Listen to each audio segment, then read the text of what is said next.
Transatlantic partnership is the key to peace in Europe, and this is what Putin also has to understand. He will not be able to split the European Union or split NATO. Me, quote, Germany is increasingly viewed as more of a Russian ally than a Western ally by many in Eastern Europe and Kyiv. What's your response to that? It's absolutely nonsense, and all know about it. We are the biggest donator together with the United States to Ukraine. It's more than $2 billion we spent since 2014. And we are just struggling with the United States, who is giving more. We are also giving money to Ukraine via the European Union. This is, if we just look at our share, 3.8 billion extra, which is coming to what I already said. And so there is a strict cooperation and support for Ukraine for many years, which we are doing and which we will continue to do. The other reason that the source close to the Ukrainian government told me that President Zelensky wouldn't meet with your foreign minister is because you are not providing lethal aid, either directly or indirectly. Now, I understand you have a stated policy of not exporting arms to conflict zones. I get that. But you also stopped Estonia from rerouting German arms to Ukraine.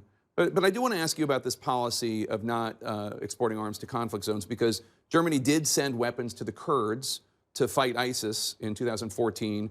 Last year, German weapons exports hit a record high, driven in part by arms sales to Egypt.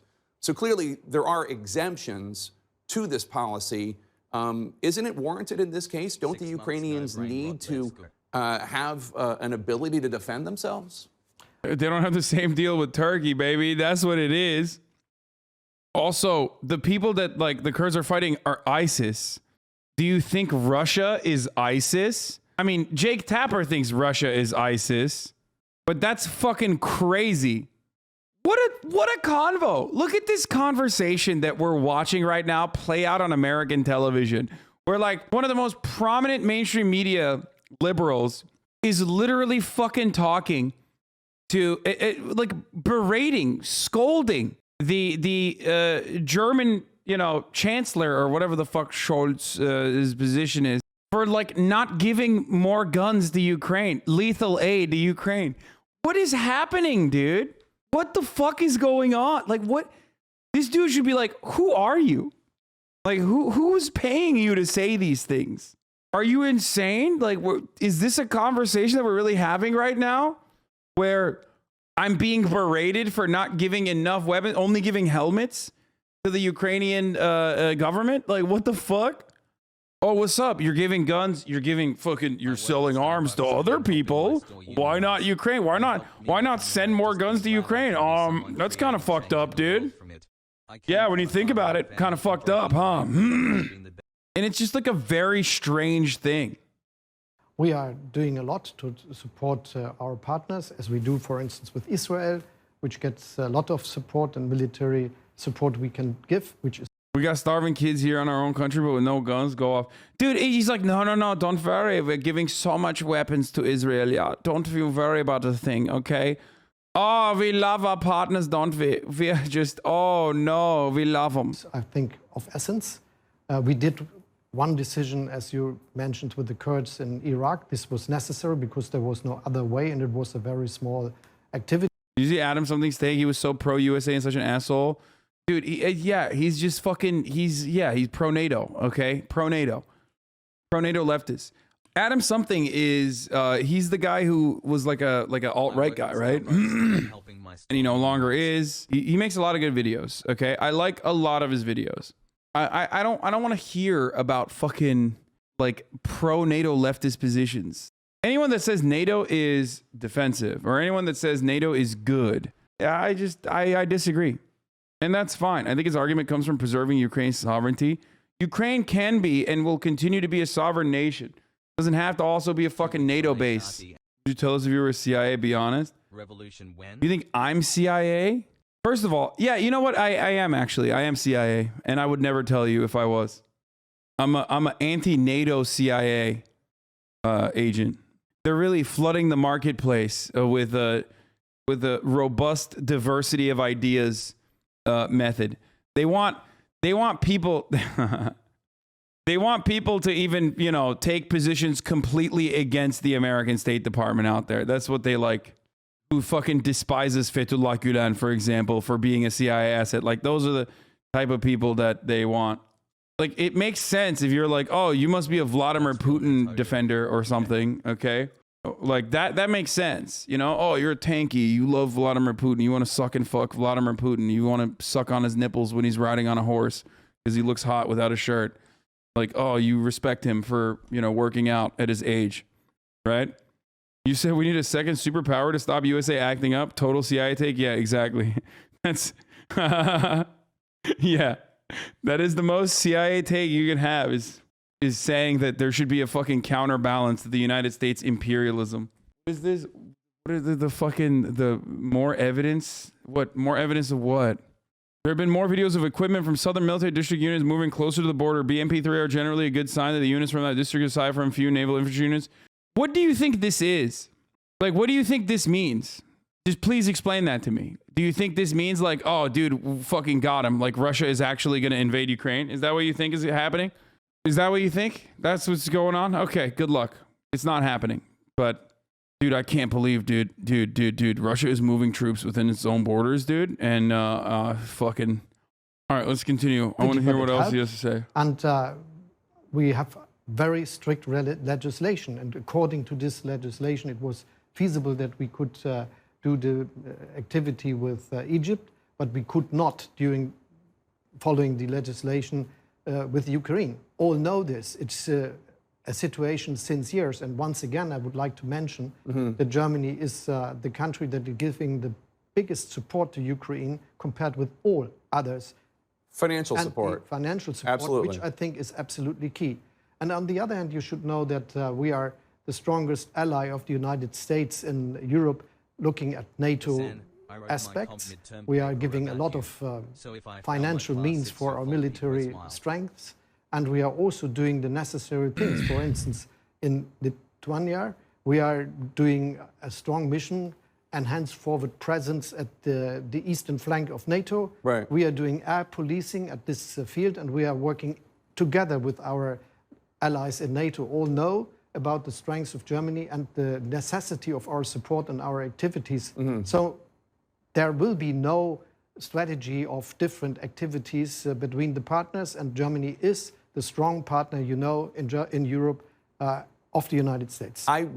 There's been reporting that the UK won't even ask Germany for permission to use your airspace to fly lethal aid from the UK to Ukraine because they're afraid that you would deny them permission. Would you deny the UK permission to use your airspace? Never. You would never do that. And no, I think this is, I don't know who invented the idea of saying. Bro, what is happening, dude? What is happening? It's like the UK and the United States need to shut the fuck up. Incredibly frustrating. Incredibly, deeply frustrating that they are so clearly goading for this. They're literally trying to do anything and everything they can. Like the UK media, remember, like I think it was like 2 months ago, 3 months ago, where they were like, well, actually, we have reports. We won't say where it's coming from, but we've heard reports that they're going to install a puppet leadership in the Ukraine, and that's precisely why we must immediately deliver even more lethal aid to the Ukraine. It's like, why? Why are they so fucking horny? I don't understand why. I mean, I do know why they're so horny. They want to sell guns. They want to destabilize that region. They don't give a fuck if like Ukrainians and Russians die. They're using their guns. You know what I mean? That's like chill. That's like a cool opportunity. Is Scholz about to say, what the fuck is this lethal aid bullshit? No, he's not going to say that. There has been a reason like this behind that. I don't know why they just used the Baltic Sea and not Germany for going with their airplanes, but they could have done, and they do all the time, as the United States are now sending troops to Europe, and they use their bases in Germany for doing so. This is what we do. We are the strategic partner for many of the activities of NATO in Europe, and this is essence because the transatlantic partnership is key for peace in Europe. And this is what Putin also has to understand, that he will not be able to split European Union or to split NATO. We will act together. And one of the key aspects of this strategy is that when now there are bilateral meetings with Putin, for instance, of the French president. Right, Macron met with him.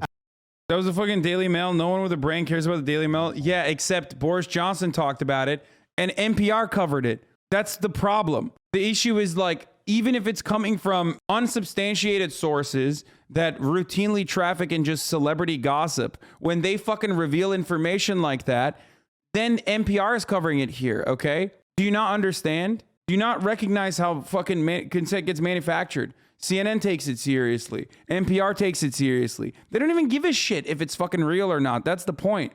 And when I go to Zelensky next week and later to Putin the next day, he will hear the same things from all of us. And this is important because if he gets a statement of NATO, gets a statement when we meet as leaders and say we are acting together, and hears different things when we are talking directly with him, right, this would give him room for maneuver. But now he will understand that this will not happen, that we are standing together, and I think this will help to give the ramp off necessities for him when all these talks are happening I spoke about. So you keep mentioning the significant financial support that Germany offers to Ukraine.